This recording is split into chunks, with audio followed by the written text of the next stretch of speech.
Hello and welcome to this section of the course. In chapter 3, we'll be looking at solving simultaneous equations, that is, linear and linear equations, and some quadratic equations that are simultaneous with other linear equations. So there are two types of simultaneous equations. One type is where you have two straight lines crossing each other, that is, this situation where you're finding intersection points. Now, this is called linear with linear equation. And there is another quadratic with simultaneous equations, which may involve a curve with a linear line, or they may involve a circular shape, but which you will learn about later, which it crosses a linear line. So we'll look into them in more depth later. Uh, Then we look into solving linear equalities, quadratic inequalities, and showing regions of inequalities on a graph. So that's just a quadratic. For example, you have 3x plus x squared plus 3x minus 1 being bigger or less than 0.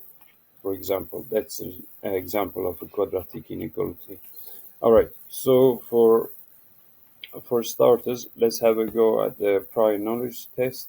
I encourage you to pause the video, have a go at all of these questions, and then play the video and check your answers with me.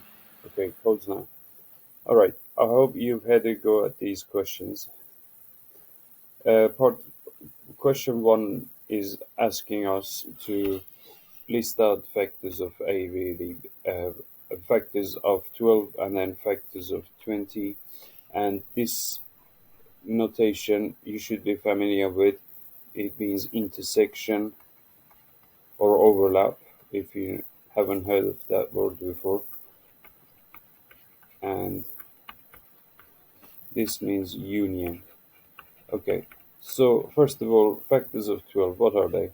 1, 2, 3, 4, 6, and 12. Alright, factors of 20. 1, 2, not 3, 4, 5, 10, and 20 itself. Alright, so intersection means that if I had two disks and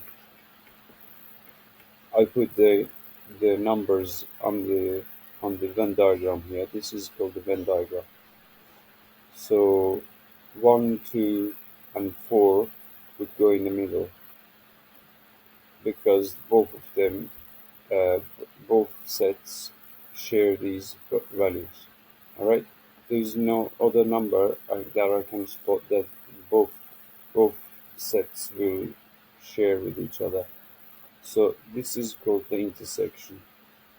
All these numbers were in the middle, 1, 2, and 4 are in the intersection. So that answers part A.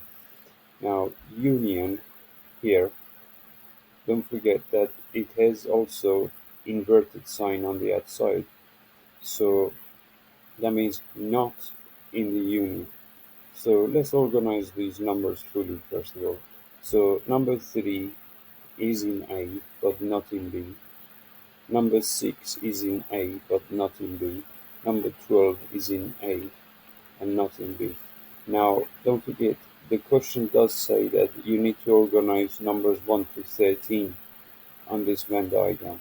So number 5 is in uh, factors of 20 and not in factors of 12. Number 10 and 20 go here. Alright, so actually 20 itself doesn't need to be here because we only need to deal with numbers 1 to 13. So we're going to cross 20 off. And what the question is saying is that any other number that is between 1 to 13 and not in A and B have to go on the outside of A and B, but in this universal box, this box, rectangular box. So number 7 is not there, number 8 is not there. So 7, 8, 9, and number 11 and 13. So 11 and 13. These numbers are between 1 to 13, but not in A or B. So this union means or what's in A or B is, I'm gonna use a different color pen here. What's in A or B, I'm circling in purple. This area is either in A or B. So whatever that's not in the purple region here, this middle section, the purple region, all of it is A or B. Okay, so that's A or B. Now the fact that this inverted sign has come there means that that inverted sign dash means not. So whatever is not in A or B, we want it. So that means it's going to be 11, 13, these numbers on the outside, 7, 8, and 9. Alright, so that's the meaning of that. 7, 8, 9, 11, and 13. Okay, now question 2a is asking us to simplify these expressions. I hope you remember these skills from previous section, previous chapter. For square root of 75, you're looking for the largest square number that you can divide it by. 75 has factors of, it has many factors, but the biggest factor that's a square number is 25, and 25 times 3 will give us 75. So I could write this first. I'm gonna put it at the front, square root of 25, and then square root of 3 doesn't simplify. So we leave it that, yeah, as that. So for question 2b, you need to see what's the highest common factor that I can divide 45 and 32, or the highest square number. Now I can see the square number that divides 45 is 9, so we remain with 5. So I could write the first term like so, and the square number that divides 32 is 4. I don't see any other factor. Actually 16, my bad. So I leave the 3 as it is, and I write the square root of 16 times the square root of 2. Alright, so now that's the numerator. 6 will, we can deal with that in a second. So let's just rewrite this square root of 9 as a 3, and this square root of 16 as a 4. So we have 2 times 3, so that makes a 6, the square root of 5 on the top, and that makes a 12. 3 times 4 is a 12, square root of 2. Now you see that the factors 6 and 12, they both divide by 6. So I could factorize a 6 out and write the square root of 5 plus 2 root 2. And the 6 in the numerator and the denominator cancel each other away. And we left with just the bracket there. So we can say the simplified answer is root 5 plus 2 logs of root 2. Then question 3 is saying that match the equation with the correct graph.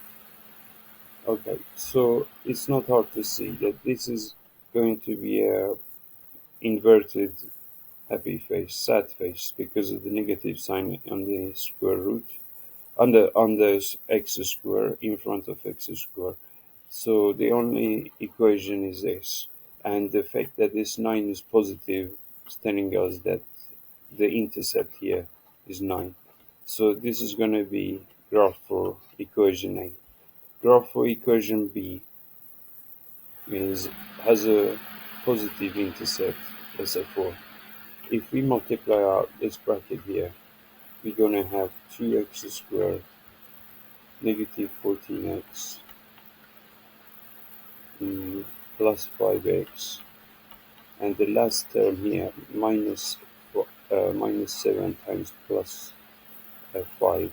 This is an x multiplication sign. Just try to write your x's clearly. X's so we will not. So the intercept is negative. So for equation C, I can see that it has a y-intercept. This is the y-intercept for equation C. It, this is telling me that this graph is for equation C here, this one. And the fact that we have a positive intercept, and if you multiply this bracket, well, look, you can just spot the turning point here. The turning point has x value of positive 2 and y value of 4. The turning point is positive, only x value is positive, y value is positive. So this is telling me this is for equation B. And by elimination, we would have guessed that's going to be B, but I'm trying to give you more of a reason why. Uh, if you simplify that, you would have got 2x squared minus 9x minus 35. And the equation for graph C is saying that when you substitute 0 for x, you're going to get an intercept of minus 35. That's why I said this the first graph is for part C. Alright, so I hope this was helpful. If you had trouble with any of these questions, find similar questions from previous exercises. And if you haven't done Venn diagrams before, well, you should have done that in GCC. I can provide more resources in on another course with the statistics as well. All right, I'll see you in the next video. Good luck practicing.